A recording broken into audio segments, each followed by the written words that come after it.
Gate 2018 double E का question, ये भी क्वेश्चन ऑलरेडी मैं करवा चुका हूं, पूरा करवा चुका हूं। डबल रिवॉल्विंग फील्ड थ्योरी के हिसाब से हमने रोटर को दो हिस्सों में बांट दिया है, रोटर को दो हिस्सों में। ये standard equivalent circuit of single phase induction motor है ना। इंडक्शन मोटर सिंगल फेस को भी हमने बहुत अच्छे से कायदे से पढ़ा है, और ये प्रॉपर क्वेश्चन में ऑलरेडी 2018 का क्वेश्चन है, तो हमारे फुल कोर्स में अवेलेबल ये क्वेश्चन भी, बट फिर भी करवा देता हूं फटाफट। क्या है इसमें, है ना, ऑलरेडी आपने कर रखा होगा, मुझे पूरा बताने की जरूरत नहीं है सारे। The equivalent circuit of a single phase induction motor is shown in the figure where the parameter R1 R2 dash X1 X2 dash और Xm सबकी वैल्यू आपको गिवन है, and S is the slip. At no load the motor speed can be approximately synchronous speed। No load के ऊपर क्या है कि जो मोटर की स्पीड है वो अप्रोक्सीमेटली क्या है, सिंक्रोनस है। क्योंकि देखो अप्रोक्सीमेटेड बोलना जरूरी है, क्योंकि एग्जैक्ट तो हो नहीं सकती कभी, है ना। तो अप्रोक्सीमेटेड क्या है, सिंक्रोनस के बराबर है। हाइपोथेटिकल है question. The no load lagging power factor of the motor is, आपको no load lagging power factor निकालना है। अब मैं आपको एक चीज बताऊं, नो लोड देखो आपने ट्रांसफार्मर में भी देखा होगा कि नो लोड पावर फैक्टर काफी पुअर होता है, तो सिमिलरली यहाँ इंडक्शन मोटर में भी क्या आएगा, नो लोड जो पावर फैक्टर होगा ना काफी पुअर आएगा, मतलब 0.1 0.2 0.3 के आसपास ही रहेगा। तो किसी के पास टाइम नहीं हो, 5 सेकंड ही और तुक्का लगाना है, कुछ ना कुछ वैल्यू डालनी है, क्योंकि निगेटिव मार्किंग तो होती नहीं है, तो आप 0.1 0.2 0.3 की रेंज में कुछ लगा सकते हो, किस्मत अच्छी हुई तो सही हो भी जाएगा, ठीक है। चलो, तो इसका मतलब है, अब देखो यहां पे अगर ये दोनों बराबर हो जाए तो स्लिप का क्या होगा साहब, स्लिप का हो जाएगा ns minus nr divided by ns। तो इसका मतलब ये दोनों बराबर, तो ऊपर जी, तो स्लिप क्या हो गया, जीरो हो गया। स्लिप जीरो होते से ही हमारे इक्विवेलेंट सर्किट में बहुत ड्रास्टिकली चेंज आएगा, क्योंकि ये slip zero something upon zero R2 divided by zero, तो ये हो जाएगा टेंडिंग टू इंफिनिटी। इंफिनिटी होने का मतलब ये क्या है, ओपन सर्किट हो गया।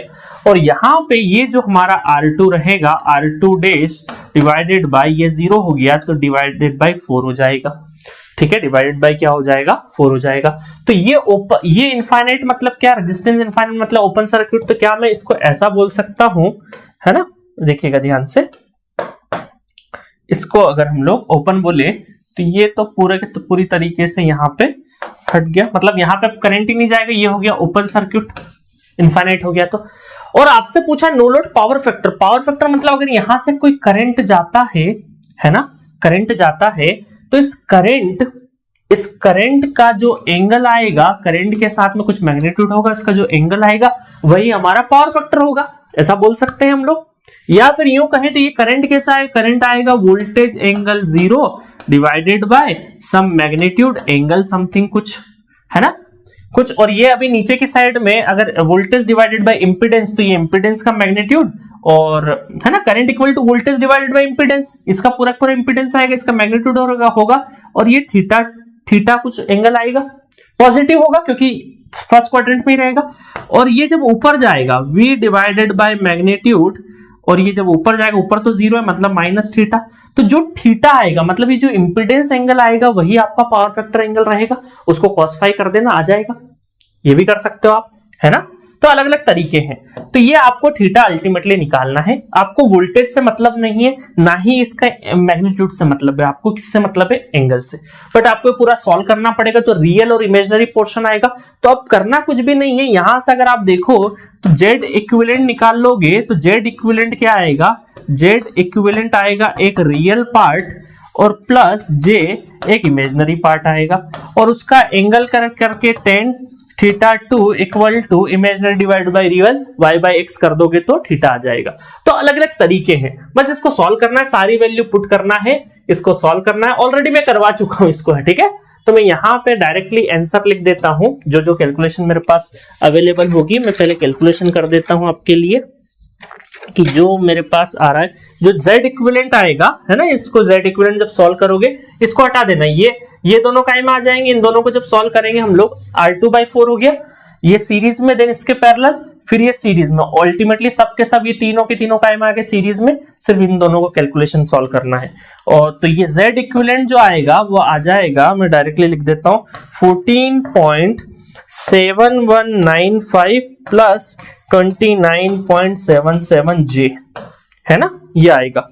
और सब सारी चीजें करोगे तो एंगल जो आएगा, थीटा जो आएगा, थीटा जो आएगा वो tan इनवर्स ये 29.77 डिवाइडेड बाय 14.7195 करोगे तो ये आ जाएगा 63.69 है ना। और पावर फैक्टर कर दोगे इसका तो I think power factor cos theta equal to ये थीटा कर दोगे तो 0.44 लेकिन सिर्फ और सिर्फ कैलकुलेशन है।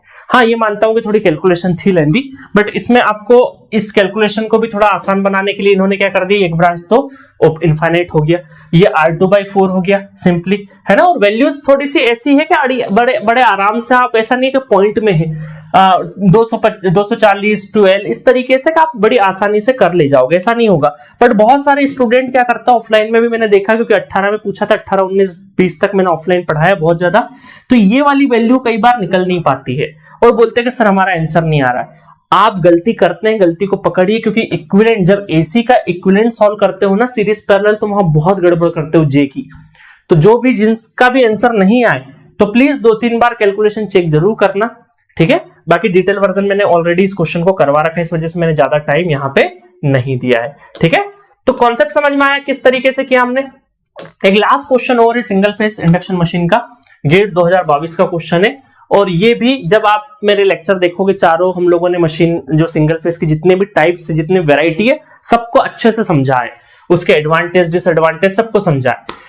The type of single phase induction motor expected to have the maximum power factor during steady state running condition, मतलब steady state running condition की बात हो रही है, सिर्फ स्टार्टिंग की बात नहीं हो रही, पूरा जब मोटर अपना फुल लोड कैपेसिटी से चलने लगे तब की बात हो रही है। तो वहां पे आपका पावर फैक्टर किस पे मैक्सिमम एक्सपेक्ट किया जा सकता है। तो सिर्फ कैपेसिटर स्टार्ट के टाइम पे तो बिल्कुल नहीं किया जा सकता, स्प्लिट फेज के टाइम पे नहीं किया जा सकता है, शेडेड पॉल में भी नहीं है, कैपेसिटर स्टार्ट कैपेसिटर रन, क्योंकि स्टार्टिंग के टाइम पे कैपेसिटर, रनिंग के टाइम पे परमानेंटली आपका कैपेसिटर लगा हुआ है। पूरा वर्किंग मैंने ऑलरेडी फुल कोर्स में बताया हुआ, बड़ा सिंपल सा क्वेश्चन था। D is the correct answer, GATE 2022 का क्वेश्चन है, ठीक है।